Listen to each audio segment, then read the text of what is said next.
आता या चॅप्टरमधला rolling motion नावाचा पार्ट राहिलेला जो शेवटचा पार्ट आहे. रोलिंग मोशनला जाण्या अगोदर आपण थोडंसं कायनॅमेटिकल इक्वेशन्स काय आहेत ते एकदा बघून घेऊया. तर 3 कायनॅमेटिकल इक्वेशन जे आम्हाला ऑलरेडी आपण बघितलेले आहेत. V is equals to u plus a t, v square is equals to u square plus 2as आणि s is equals to u t plus half a t square. V stands for final velocity, u stands for initial velocity, सुरुवातीची velocity आणि शेवटची velocity. A stands for acceleration, t stands for time and s stands for displacement. हे kinematical equations आहेत. यांचा वापर आपण एखाद्या क्वांटिटीला find out करण्यासाठी, म्हणजे 4 क्वांटिटीपैकी 3 क्वांटिटी माहीत असेल तर चौथी क्वांटिटी आपल्याला फाइंड आउट करता येते त्या पर्टिक्युलर इन्स्टंटसाठी. तर हे झाले कायनेमॅटिकल इक्वेशन. हे आपल्याला आता रोलिंग मोशनच्या डेरिवेशनमध्ये लागणार आहेत, म्हणून ऑलरेडी मी तुम्हाला दाखवलेलं आहे.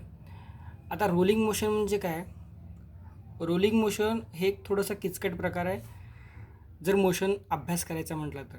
कारण रोलिंग मोशन हे कॉम्बिनेशन असतं कुणाकुणाचं, एक ट्रान्सलेशनचं आणि दुसरं रोटेशनलचं. ट्रान्सलेशन म्हणजे एखादी वस्तू सरळ जाणे ते ट्रान्सलेशन झालं, आणि एखादी वस्तू गोल गोल फिरणे म्हणजे रोटेशनल झालं. ह्या दोन्हीचं कॉम्बिनेशन म्हणजे रोलिंग मोशन असतं. तुम्हाला जर एखादं उदाहरण दाखवायचं झालं, माझ्याकडे तर आपल्या ते करंजी भरण्याचा चमचा असतो का, तर तो चमचा आहे माझ्याकडे. तर तुम्ही ह्या पॉईंटला बघा, जेव्हा मी हा पॉईंट असं पुढं ढकलतो तेव्हा याचं ट्रान्सलेशन मोशन होतं, ठीक आहे. आणि हा जेव्हा मी असा आहे त्या ठिकाणी फिरवतो तेव्हा ह्याचं रोटेशनल मोशन होतं. पण जेव्हा मी ह्याला असं नेतो त्यावेळेस हे पॉईंट पण पुढं जातं आणि हे डिस्क पण फिरते, म्हणजे ट्रान्सलेशन पण होतं आणि रोटेशनल पण होतं. त्यामुळं ह्याच्यामध्ये एनर्जी जी आहे ती दोन्ही कन्सिडर करावी लागते आपल्याला. एक ट्रान्सलेशनची कायनेटिक एनर्जी आणि रोटेशनलची कायनेटिक एनर्जी. जेव्हा आपण याचं मोशन कन्सिडर करतो त्यावेळेस केई ट्रान्सलेशनची पण कन्सिडर करावी लागते आणि रोटेशनलची बी कन्सिडर करावं लागते. ट्रान्सलेशनची काय?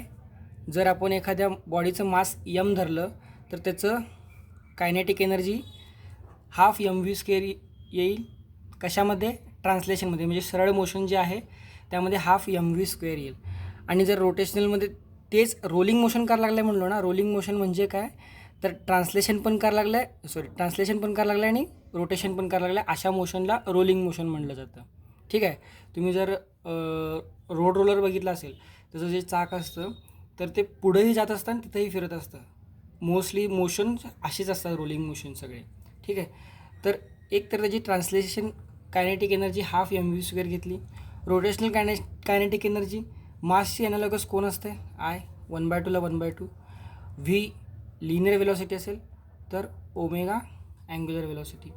हे झालं टोटल कायनेटिक एनर्जी, ठीक आहे. ही झाली टोटल कायनेटिक एनर्जी. आता आय जो आहे तो आपल्याला त्या फिगरवरती डिपेंड आहे, ठीक आहे. म्हणजे ती जॉमेट्री कुठली असेल, स्पेअर असेल, सिलेंडर असेल, डिस्क असेल, रिंग असेल, त्यावरती डिपेंड आहे. मग मी एक जर जनरल फॉर्ममध्ये बघायला गेलो, रेडियस ऑफ गायरेशनच्या फॉर्मॅटमध्ये मी एखाद्या कुठल्याही बॉडीचं जे मोमेंट ऑफ इनर्शिया आहे ते I is equals to m k square लिहू शकतो. मग ह्या केची व्हॅल्यू नंतर तुम्हाला जी जॉमेट्री लागेल त्या जॉमेट्रीनुसार तुम्ही चेंज करू शकता, ठीक आहे. म्हणजे इन जनरल मी I is equals to m k square लिहू शकतो, की आपण प्रत्येक बॉडीला मोमेंट ऑफ इनर्शिया वेगळा समजतो ना, म्हणजे रिंगसाठी वेगळा, डिस्कसाठी वेगळा. तर मी काय करतो, overall I is equals to m k square लिहितो आणि प्रत्येक बॉडीसाठी के वेगळा समजून घेतो, कारण प्रत्येक बॉडीमध्ये यम तरी बदललेलं नाही, यम सेम राहणार आहे. तर केनुसार मी प्रत्येक बॉडीचं मोमेंट ऑफ इनर्शिया कन्सिडर वेगळं करतो.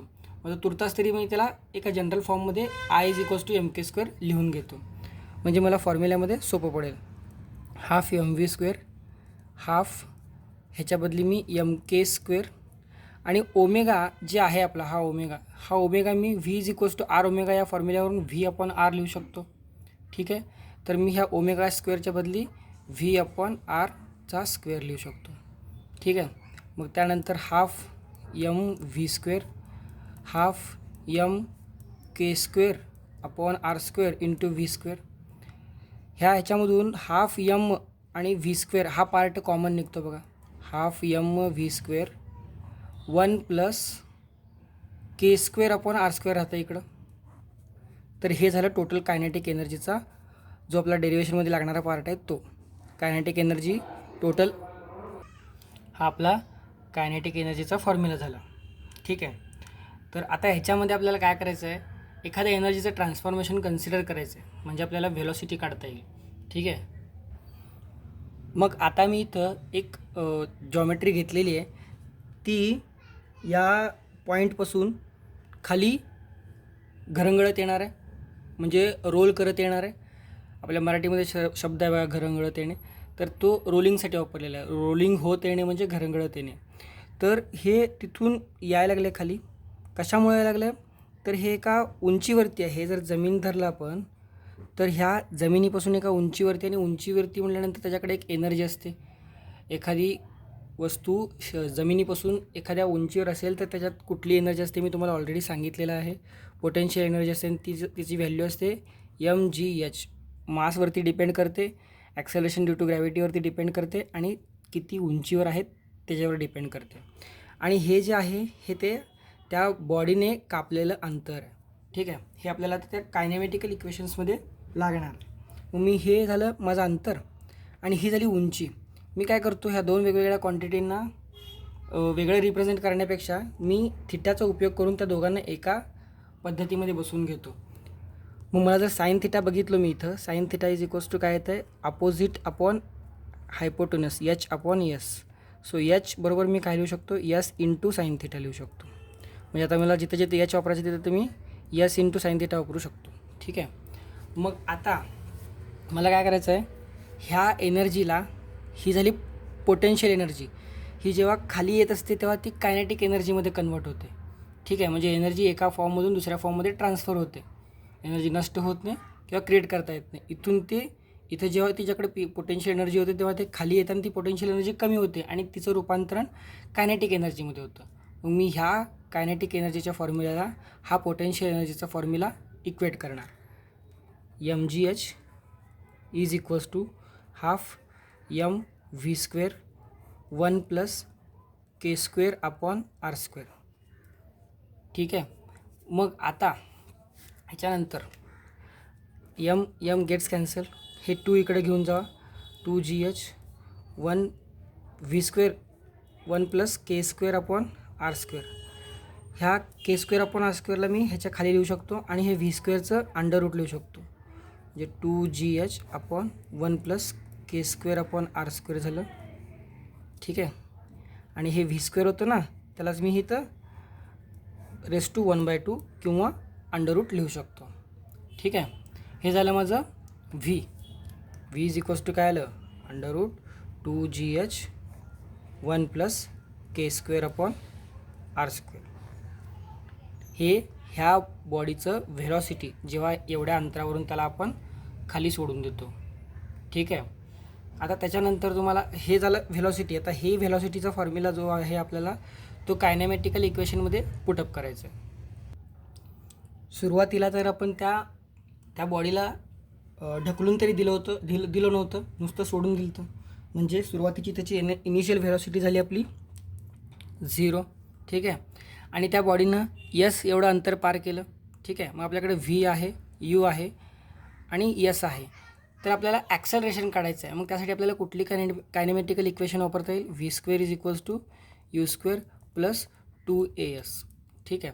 मग आता v² तरी आपल्याकडे आहे, म्हणजे v आहे, त्या v² बदली मी v लिहून टाकतो.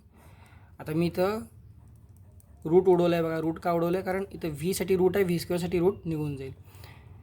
u² 0 येईल का, तर सुरुवातीला आपण काहीच व्हेलॉसिटी दिलेली नव्हती, नुसतं सोडून दिलं होतं. त्या अमुक उंचीवरून त्याला सोडून दिलं होतं. 2च्या बदली 2, एच्या बदली ॲक्सेलरेशनच काढायचं ना आपल्याला आता, आणि झालं यस. ठीक आहे. आता हे शेवटी फॉर्म्युला कुठं आला, 2as आणि 2gh upon 1 + k² upon r².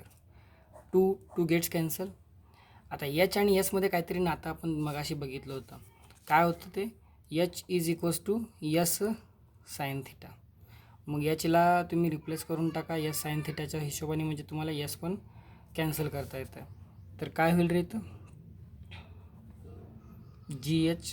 एचच्या बदली यस साईन थिटा आणि हे होईल a into s divided by 1 plus k square upon r square. S s gets cancel. Acceleration is equals to g sine theta upon 1 plus k square upon r square. This is a formula for acceleration and this is a formula for velocity of a body which is coming from a height h. ठीक आहे. आता हा part झाला इथं. ठीक आहे. मग आता जर एखादं कुठलंही तुम्ही बॉडी घ्या, हा पार्ट खूप महत्त्वाचा आहे. आता कुठलीही बॉडी घ्या, त्याचं जे मोमेंट ऑफ इनर्शिया आहे ते तुम्ही n into m r square ह्या फॉर्मॅटमध्ये लिहू शकता. मग तुम्ही जर रिंगचं घेतलात, रिंगचं काय असतं रे, एम आर स्क्वेअर असतं. म्हणजे जर एन एम आर स्क्वेअरला कम्पेअर केला तुम्ही तर तुमची एनची व्हॅल्यू किती आली, 1 आली. जर तुम्ही डिस्क घेतला, डिस्क किती असतं तुमचं, एम आर स्क्वेअर बाय 2 असतं. इथे एनची व्हॅल्यू किती येणार तुमची, 1/2 येणार.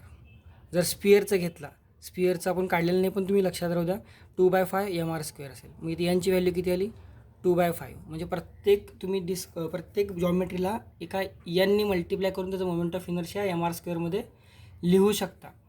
तर ते जे एन आहे ना, हे एन जे आहे ते के स्क्वेअर अपॉन आर स्क्वेअरची व्हॅल्यू रिप्रेझेंट करतं. ठीक आहे, के स्क्वेअर अपॉन आर स्क्वेअरची व्हॅल्यू रिप्रेझेंट करतं. आणि ह्याच्यानंतर म्हणजे काय, आता तुम्हाला सांगायचं तर काय की प्रत्येक बॉडीसाठी के स्क्वेअर अपॉन आर स्क्वेअर जे आहे ते ह्या एनची व्हॅल्यू सांगतं. मग जर बघायला गेलं तर आता रिंगसाठी के स्क्वेअर अपॉन आर स्क्वेअर किती असेल, 1. डिस्कसाठी के स्क्वेअर अपॉन आर स्क्वेअर किती असेल, 1/2. हे के स्क्वेअर अपॉन आर स्क्वेअर कुठलं, ह्या व्हीच्या फॉर्म्युल्यामधलं किंवा त्या कायनेटिक एनर्जीच्या फॉर्म्युल्यामधलं किंवा ॲक्सेलरेशनच्या फॉर्म्युल्यामधलं. ठीक आहे, त्या शेपसाठी के स्क्वेअर अपॉन आर स्क्वेअर जो एन आहे ना पुढचा, हा एनची व्हॅल्यू असणार आहे. हा एन जो आहे प्रत्येक फिगरसाठी वेगळा असणार आहे. जे आपण फॉर्म्युले काढतो तो m r square by 2, 2/5 m r square त्यासाठी. ठीक आहे. मग आता हे झालं part k square upon r स्क्वेअरचा. K square upon r square काय रिप्रेझेंट करतं ते सांगितलं. आता मला हिस्सा बघायचा आहे. काय बघायचं आहे, हिस्सा, पार्टनरशिप. मी त्याला शब्द देतो पार्टनरशिप. कोणाची पार्टनरशिप, कायनेटिक एनर्जीची, ट्रान्सलेशनल कायनेटिक एनर्जीची आणि रोटेशनल कायनेटिक एनर्जीची आणि टोटल कायनेटिक एनर्जीची. म्हणजे टोटल जो आपला हे आहे, काय म्हणतात त्याला, एखाद्या एनर्जीमधला हिस्सा आहे, तो हिस्सा ट्रान्सलेशनला जर एक हिस्सा असेल तर रोटेशनलला k square upon r square हिस्सा येतो आणि टोटलचा हिस्सा असतो 1 plus k square upon r square. म्हणजे टोटल म्हणजे ह्या दोघांचंच ॲडिशन असणार आहे. ठीक आहे, 1 plus k square upon r square total असेल. म्हणजे समजा एखाद्या बॉडीचं आता k square upon r square आपण ह्याचं घेऊया, डिस्कचं घेऊया. डिस्कचं k square upon r square किती येतं रे, 2 येतं. आणि त्याच्यामध्ये ट्रान्सलेशनल हे 1च घ्यायचं आणि 1 plus k square upon r square म्हणजे किती येतं, 1 + 2. ह्याची व्हॅल्यू येते 3. सो जर बघायला गेलं तर हे पार्ट काय सांगतं तुम्हाला, एखादं डिस्क आहे जे रोलिंग करायला लागलं आहे. डिस्क काय करायला लागलं आहे, रोलिंग करायला लागलं आहे. ते डिस्क रोलिंग करताना त्याचा एक हिस्सा जेवढा ट्रान्सलेशनमध्ये आहे त्याच्या डबल हिस्सा रोटेशनलमध्ये आहे आणि त्या दोन्हीचं मिळून 3 होतं आहे टोटलमध्ये. ठीक आहे, म्हणजे डिस्कमध्ये ट्रान्सलेशन जर 1 असेल तर त्याच्यात डबल रोटेशन असतं. ही रेशो ते सांगतं आहे. ठीक आहे, एखाद्या कुठल्याही जॉमेट्रीमध्ये जर तुम्हाला त्यांचं रेशो काढायचं असेल, ट्रान्सलेशनमध्ये किती हिस्सा जातो, रोटेशनमध्ये किती हिस्सा जातो, तर हे तुम्हाला सांगून जातं. ॲक्सेलरेशनचा फॉर्म्युला बघितला, व्हेलॉसिटीचा फॉर्म्युला बघितला आणि इथं कायनेटिक एनर्जीचा फॉर्म्युला बघितला. त्यांना इक्वल करून व्ही काढलं, कायनेमॅटिकल इक्वेशन वापरले, रोटेशनल आणि काय ट्रान्सलेशन मिळून रोलिंग होत असतं. ठीक आहे, पुन्हा एकदा बघा, सोपं आहे, समजून घ्या. ठीक आहे.